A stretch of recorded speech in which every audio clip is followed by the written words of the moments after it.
Shalom, I'm Shani Tarragon, and welcome to the podcast Secrets of the Scroll, Hidden Messages of Megillat Esther by Matan Mizrahi, powered by the Walter Foundation. In this series, we're going to explore textual allusions, literary messages that are hidden in the text of Megillat Esther, teaching us messages of not only the story itself, but allusions to the other 23 Sfarim of Tanakh. Please join me on this remarkable journey of learning through Tanakh through the eyes of Megillat Esther.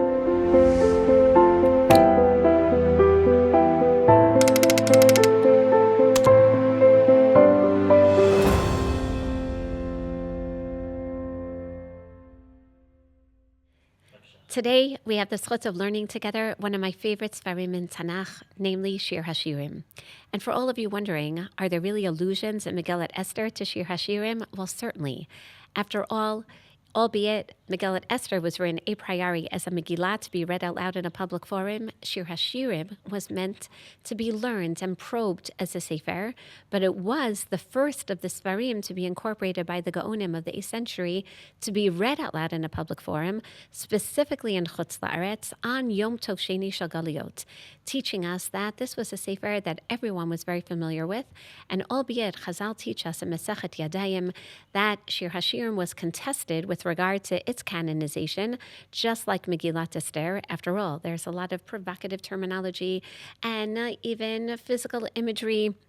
And therefore, the question arose, should this be also a Sefer Shemetameh et Hayadayim? But we're all familiar, I hope, with Rabbi Akiva's very famous statement of Shir HaShirim hu Kodesh Kodashim. Shir HaShirim is the greatest of the Sfarim of Tanakh. It literally is like entering the Kodesh Kodashim, the innermost chambers of HaKadosh Baruch Hu. And if we've already spoken about through the allusions of Sefer Malachim in Megillat Esther to the Beit HaMikdash of Shlomo HaMelech, then of course Shlomo, also the author of Shir HaShirim, is going to appear then in Esther's depiction of the palace of Achashverosh, which means that while she is entering into the chambers of the king, which we also mentioned in the allusions to Sefer Vayikra, mean that she's standing and she wants to draw our attention to her appearing in front of Hashem in the Kodesh Kodashim on Yom HaKippurim, well then we automatically appreciate the words of Rabbi Akiva of Shir HaShirim is Kodesh Kodashim.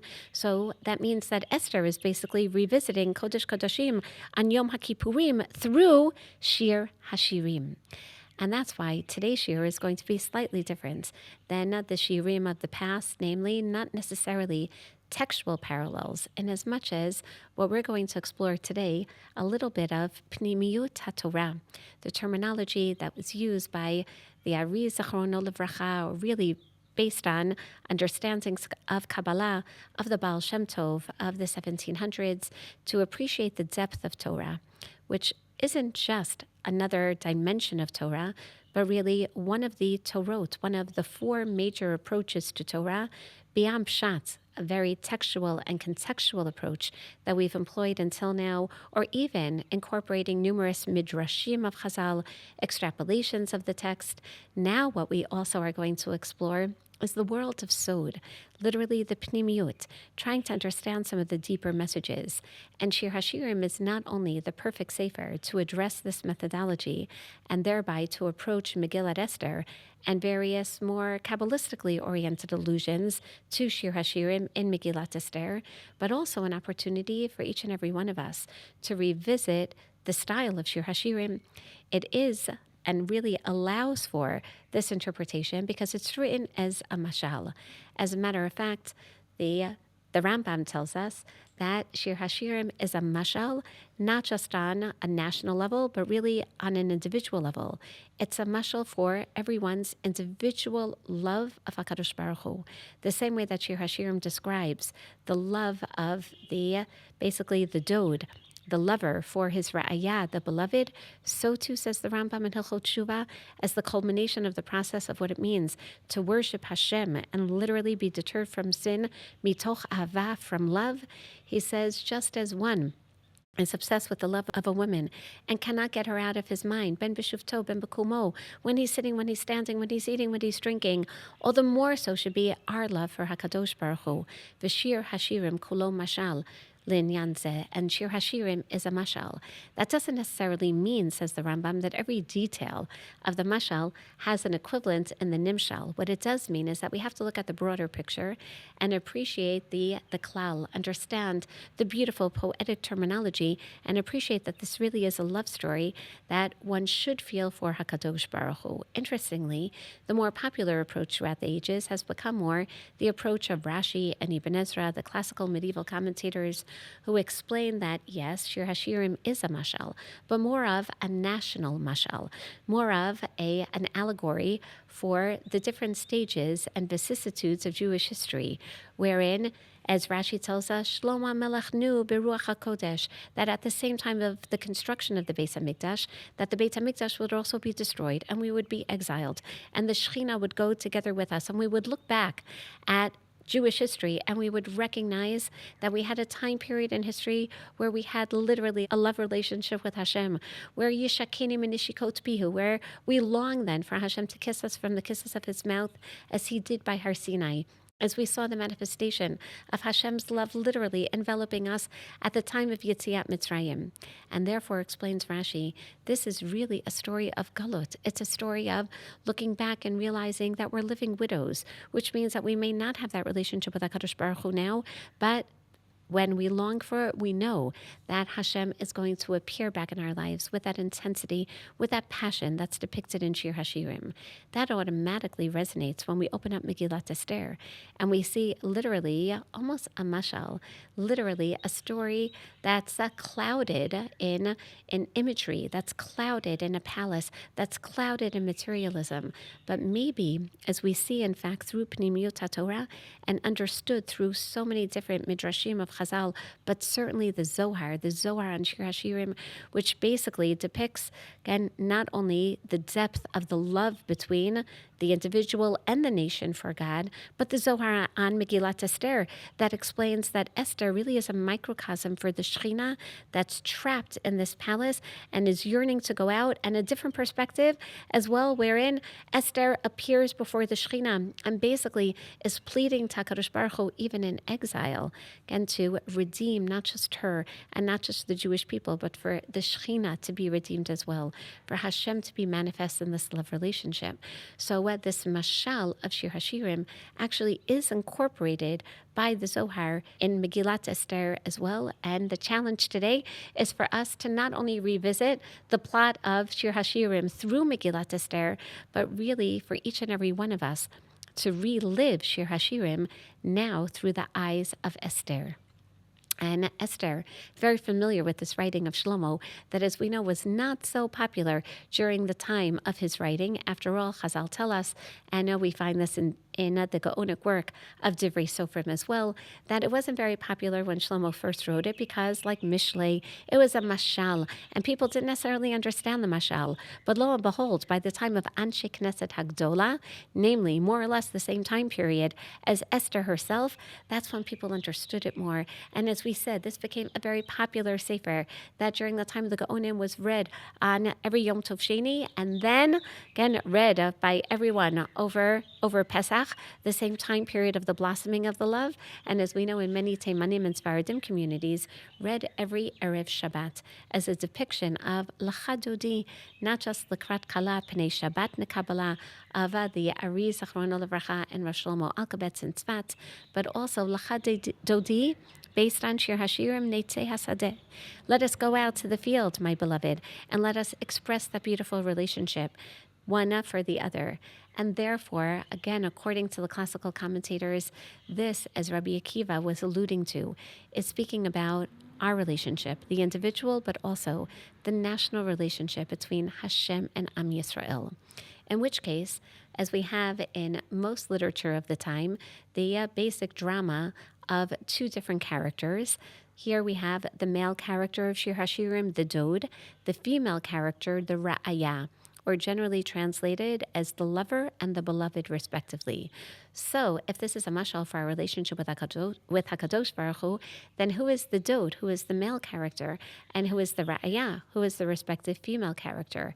Conventionally, through Rashi's historical explanation, we see that the story begins with the longing of the ra'ayah, the longing of the female for the dod, and therefore it seems that the ra'ayah, the female persona, is depicting Am Yisrael.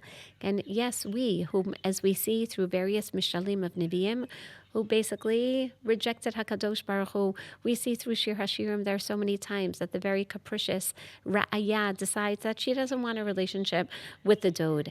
That's the more classical, conventional approach.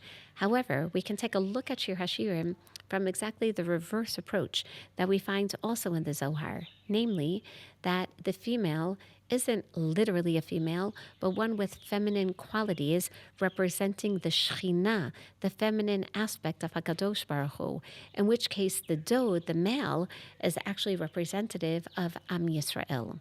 So what we're going to do in the short amount of time that we have today is really revisit quickly both approaches and then take a look through Pnimiyut HaTorah, through this terminology of understanding the depths of the Torah, really through a more sod perspective, to try to appreciate how this lens, in fact, enhances the story of Megillat Esther, certainly through the Kabbalistic literature that we have. So when we open up Shir HaShirim, it begins with, very quickly, the plot, the Ra'ayah, who says, she turns to the male persona. It's basically Am Yisrael on the more, as we said, classical approach, turning and saying, I wish that I could kiss this beloved. Again, I am obsessed with this beloved. Little technical problem. Again, this beloved who has such a wonderful reputation, Shemen Tarak Shemecha Al Kain Alemot Ahivucha, but at the same time, all the young maidens love you. Namely, she recognizes that there's competition from others. Yes, everyone loves HaKadosh Baruch Hu. Everyone recognizes the omniscience, the omnipotence of God. And therefore, God is universally recognized. Why should we have a particular relationship with this dod? She says, can we maybe meet one another? Hagizali shava nafshi echatere echat tarbit v'tzaharayim.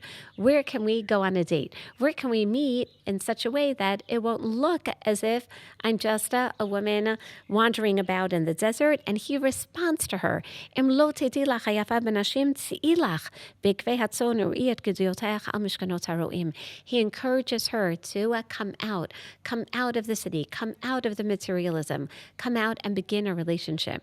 Lo and behold, again, she doesn't come out. Instead, he initiates and he comes to her. And when he comes to her, he then basically implores upon her, Kumilach rayati yafati ulachilach. So come out. And even though she was a little insecure, she wanted this relationship so badly, but now that he's professed his love for her, she's wondering, maybe I don't want this relationship. Maybe I don't want this commitment. So he encourages her, come out then. Again, after all, hastavavar hakashem chalaf alachlo hanitza nimneru ba'aret etazamir higia. He tells her it's springtime. Zippity doo dah, zippity day, my oh my, what a wonderful day. Time for us to explore our love. But again, she is going to instead retreat back into the crevices of her home as she responds, Echazulanu shualim tanim, mechablim kramim uchram minus madar. There's so many foxes, there are jackals outside that are going to affect our relationship. And therefore, she basically tells him to go away. Bracha dodi. She says, no, you leave already. Ad sheyafuach hayom v'nasu haslalim sovd melech dodi litzvi ol ofer hayalim al hari batar. Just turn around and go and wait for me there. It's not long then until she misses him and envisions even a night scene where she brings him, she pictures bringing him al beit imi vel cheder horati. It seems that the Ra'ayah, this persona in Shir HaShirim, herself doesn't have a father, but rather a mother, and she refers also to her achim, which are perhaps her stepbrothers, again, her adversaries. So she herself, and this certainly is going to be alluded to in Megillat Esther, was also taken from her home and wishes to bring her beloved back into not just her home, but her mother's home and her parents' private chambers. And then, Hishbati etchem benot Yerushalayim b'tzvaoto bayalot hasadeh im ta'iru v'im toru et ahavat shetachbatz. And then she basically implores of all of her competition, all of her chorus. She says, I swear of you that really I do love the dode, but please be patient because it takes a while until it fully forms and is going to come to fruition. In the meantime, the dode is steadfast. In the meantime, as we know, in our relationship with HaKadosh Baruch Hu, Hashem stays by us even when we aren't responsive. And He is going to ask us time and time again, Gana, can you come out? Iti milvanon kala. Let's go up to the north. Let's explore the topography of Eretz Yisrael. And let's go. Let's leave, because it seems that you can't fully express yourself when you're literally entrapped in your bayit and you won't come out. You won't come out to the midbar. You won't leave this bayit. Now, this is why it's extremely interesting, because albeit she yearned, it seems that she wanted to go inside the inner chambers of the king, but she feels this dialectic, literally a dissonance between leaving what she's so comfortable with and exploring something new, and this beautiful love relationship with this ro'eh, with the shepherd, whom she sees as a melech. And that's why Chazal understand this again as her love relationship with Hashem, but she's not ready to have it fully come and materialize and blossom, which is why the climax of Shir HaShirim is the famous chapter wherein, in chapter 5, Kol Dodi Dofek, the dode who has been steadfast and patient and waiting for her by the door starts knocking on the door, and he yearns and he entreats upon her time and time again, Petchili, Achoti, Rayati, Yonati, Tamati, Shiroshinim Latal, Kvutzotai Risise Laila. Please open up for me. My hair is getting wet outside. And he just wants her to open up. And she says, No, Pashatati et Kutati Chachal Bashana, Rachatzti et Raglai Echacha Atanfem. The female persona is passive. She doesn't want to open up the door. And when she finally does, it's too late. And now she has to go out looking. Now she has to experience literally the oppression of Galut. Now she's going to be beaten until everyone asks her, so tell us, again, if you really want us to find your dode, then Ana halachdodech hayafa benashim, ana panadodech. Gana, where is this dode? Gana, tell us about this dode. And she does. And she realized that she truly does love her lover. She loves, Gana, this dode. And that's when the dode will come out to greet her as she starts dancing. And it seems that a beautiful relationship is in fact going to ensue. It seems that the two are going to live happily ever after. But instead, the Ra'aya retreats once again and says, Mi tencha ka'achli. Maybe you can come live with me more like a sibling. And this way, I don't have to be embarrassed on the outside. And then finally, she's willing to come out just a little from the bayit to the gan, from the house to the garden. And there, she once again tells her lover, she tells the dode, she says, Brach dodi, it's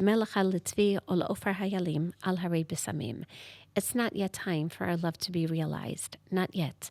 Can stay in waiting. And therefore, Chazal and Masechet Ketuvot have incorporated these shalosh hashba'ot, the 3 oaths of the Ra'aya to her lover, basically expressing it as a longing, and at the same time, 3 deterrents from the Ra'aya to go and express her love relationship with Hashem in Eretz Yisrael. A beautiful depiction of the longing of Am Yisrael to have a restored relationship with HaKadosh Baruch Hu, the steadfast God, while we're capricious in our behavior. So now we reread the story rather quickly with the flip perspective, namely that the dode is, in fact, Am Yisrael, and the Shechina, who's hidden and revealed, who is sometimes Nistar and sometimes Nigla, who that is, in fact, the Shechina, which means that the story starts with the Shechina. Hashem is basically saying to us, Yishakeni minishikot piyu, ki tovim dodacha miyayin. I want you to express that love relationship. And then our response is, excellent, let's do that, let's come out.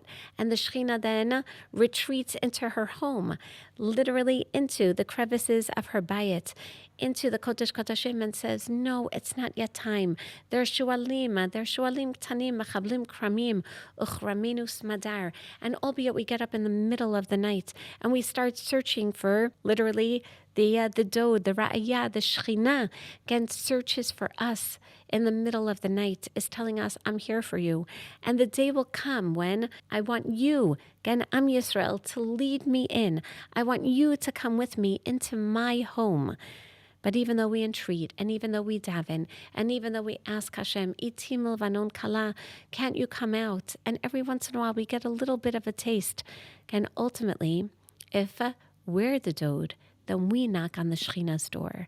And we say, please, please Hashem, Petrili, Achoti, Yafati, Yonati, Tamati, Hashem, can't you open up? And Hashem says, no, not yet.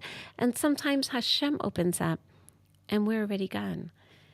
And finally, when Hashem says it's time, and dances, and we do have those moments of Geula, next thing we know, the Shekhinah says, okay, you're not deserving yet of the relationship. And albeit it seems that the end of Shir HaShirim ends tragically with a Brach Dodi, run away, my beloved, it's not yet time for you to come to the garden. It's not yet time for you to come back to Gan Eden. We know that we're going to be waiting there patiently, or maybe a little impatiently. We're going to wait till the Shekhinah tells us that now it's time. So how does Esther revisit this illusion? How does she incorporate the mashal in her story? I think that it's so clear. She is writing to a generation of galut, of exiled Jewry, who on one hand have an opportunity to return, but on the other hand are confronted by so many challenges. And we wonder, is the Shekhinah here? Is the Shekhinah not here? So much so that some scholars believe that maybe historically the story here of Megillat Esther is not an accurate historical story, albeit, again, we believe it is, but it's how she tells the story. She basically is speaking about the existential struggle of Am Yisrael in Galut, which means that she's retelling the story, the mashal of Shir HaShirim. And therefore, the Ari Zachrono Levracha said, don't read Esther as an actual character. Don't read Esther as Esther Hadassah, literally the cousin of Mordechai. Read Esther as the Shekhinah herself. Read Esther as the Ra'ayah. And what's the proof for this? Because the Dode turned to the Ra'ayah as a Shoshana. And the Ra'ayah herself, again, refers to herself as the Shoshana. But when she describes the Dode, Ketapuach Batzei Hayar, Kain Dodi Ben Habanim, she responds to his calling out to her, Kishoshana Ben Hachochim, Kain Rayati Ben Habanot. She first turns to the Dode and she says, you know that I'm a Shoshana, that I am Ani Chavatela Tasharon Shoshana Tamakim. I am the lily of the valley. I'm all alone. And he responds, Kishoshana ben hachochim, you are a lily, but you're a beautiful lily amongst the thorns, amongst whether it's the umot ha'olam, amongst the benot Yerushalayim, growing up with your adversaries, with your brothers. Literally, you remain beautiful, even in exile, with all the challenges, with all the thorns. Kain Rayati ben Habanot. So, albeit this may be a reference to Am Yisrael, the Shoshana, explains the Ari, has the same gematria as Esther, which is 661, which has the same gematria as the word of Aleph Dalid Nun Yud, another name of Hashem, and what's called the gematria Gedolah. If you spell out every letter, Aleph, Aleph Lamed Fei, Dalid, Dalid Lamed Taf, Nun, Nun Vav Nun, and Yud, Yud Vav Dalid, then you also have 661. So from this perspective of Pnimiyut HaTorah, let's learn Megillat Esther through the lens and the illusion of Shir HaShirim. Basically, Esther is either Am Yisrael, who literally, in a microcosmic form, is in the gulut of galut. She is abducted from her home, just like we find again in Shir HaShirim. The woman doesn't have a father. She doesn't have a clear home. She was taken into literally her mother's home. So she doesn't have an av and aim, just like Esther. Mordechai takes care of her. So that's the omenet, literally her mother. And then she's taken to the palace of the king, to the Beit HaMelech, which on one hand seems to be very oppressive.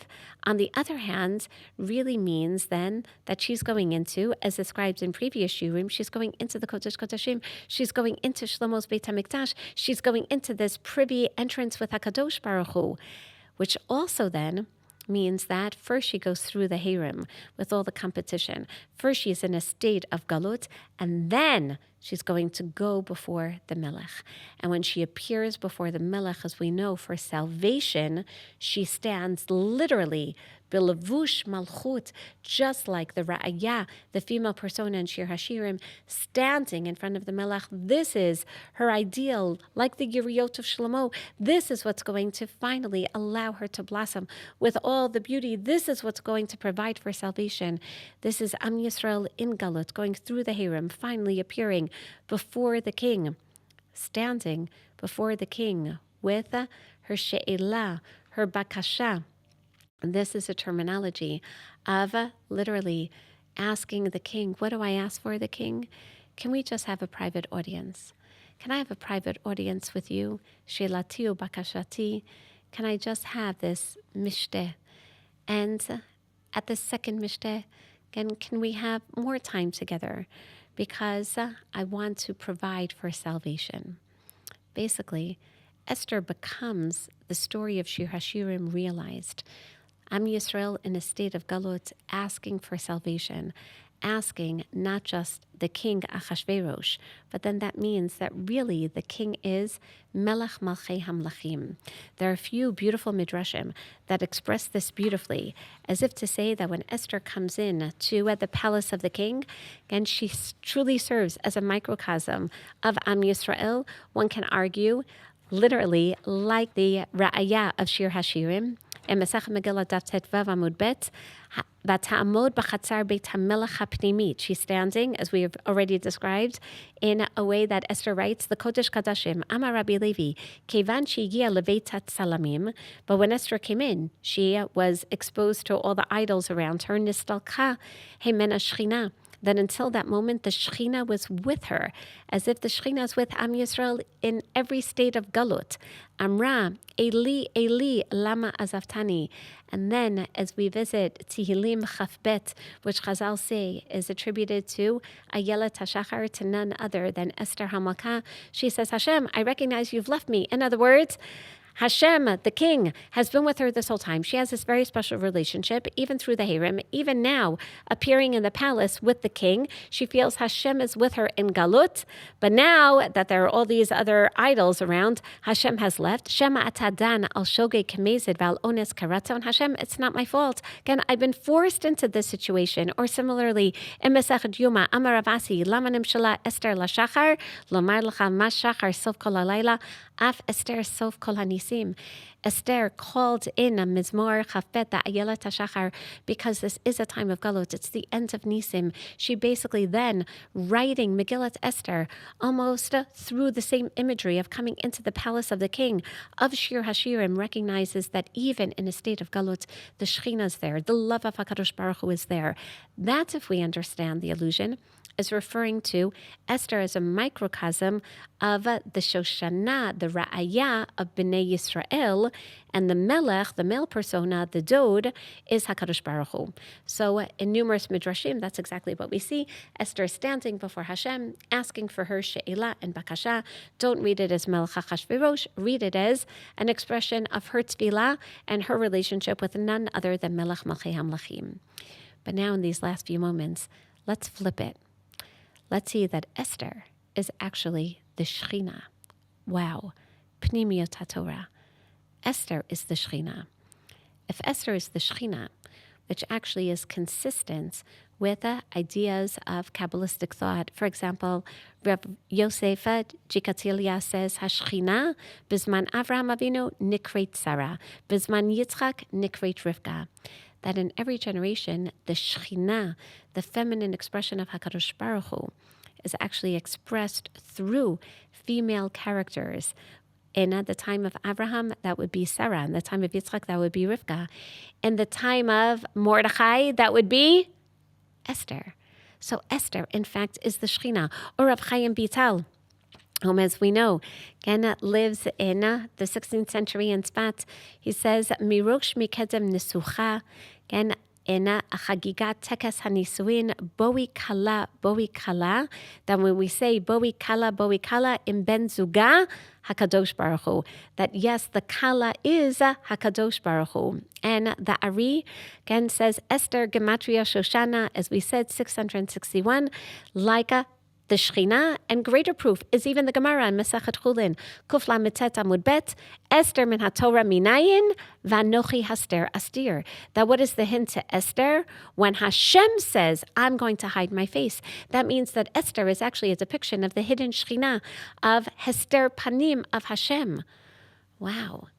If we look at Megillat Esther that way, that means that when we're in Galut, the Shechina is in Galut.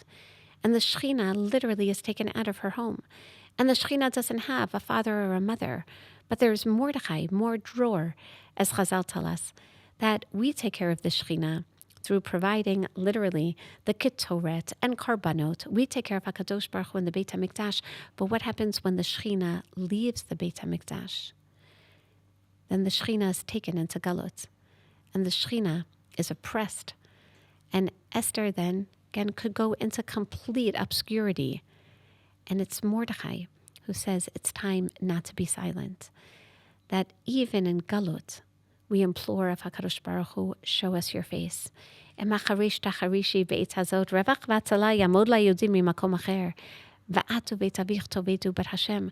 about our history? Again, we don't want to forget you. So Esther actually represents the hidden voice of HaKadosh Baruch Hu, that ultimately, Vatilbash Esther Malchut, that means that the Shechina reveals herself again in the time of the story of the oppression of the Jewish people, of the threat of annihilation. Esther will come now, literally center stage, and she will be there to save Bnei Yisrael. And then, how does the story end? Vatichtov Esther Hamalka. The story ends with Divrei Shalom ve'emet. And ultimately, again, Esther disappears from the scene. We don't hear continuity. We hear that we're taxed thereafter. Yes, that's the end of Shir HaShirim. That's the Shechina going back into hiding. And albeit there was a moment of salvation, there was that moment of the dance with our beloved. We really saw the blossoming of Esther.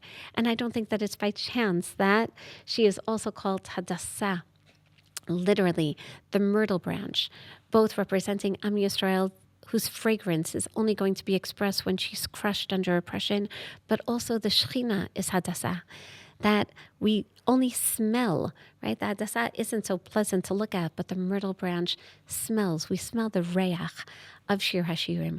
We smell even the consequences and the manifestation of the Shechina in Galut, which means that Esther ends and with having replaced literally Vashti. And that also means that as we read the story of Esther, we're supposed to read it as the Malka, who's coming, as the Reuta HaTova Mimena, who's coming to replace all those previously, the ones who really should be, as we know, the Sorer Beveto, Umedaber Kol Shonamo, that ideally the Malchut should be in a place where it belongs, speaking the right language, going back to being so rare beveto, go back to the home. But if the Shechina finds itself in a foreign home, albeit it looks silent and very passive, but the story of Esther tells us that Esther comes out of that passivity in order to ensure salvation. And if she really is a microcosm of the Ra'iyah, of the Shoshana, then we have the Shechina revealed in every generation. And then the tragic end is, in fact, Brachtodi. The Shechina will then say, okay, I want you to go back. Hishbati etchem benot Yerushalayim. go back to Eretz Yisrael. Or maybe even, okay, I'm going back into hiding. I'm Yoshevet Baganim. I still remain, as we know Esther does, inside the king's court. And we just have to wait for the next time for the Shekhinah to reveal herself, for us to come together and leave that house and leave that palace and go back to the home of the Shekhinah. It's not by chance that Shoshanat Yaakov, that we say in literally celebration of Esther, Tzahala v'Samecha, in the Machzor Vitri, composed by the Talmidim of Rashi at the beginning of the 1200s. Again, there it's written that Shoshanat Yaakov, which we recite on Purim right after the reading of Megillat Esther, Hu miyisodam shel anshei Knesset Hagdola.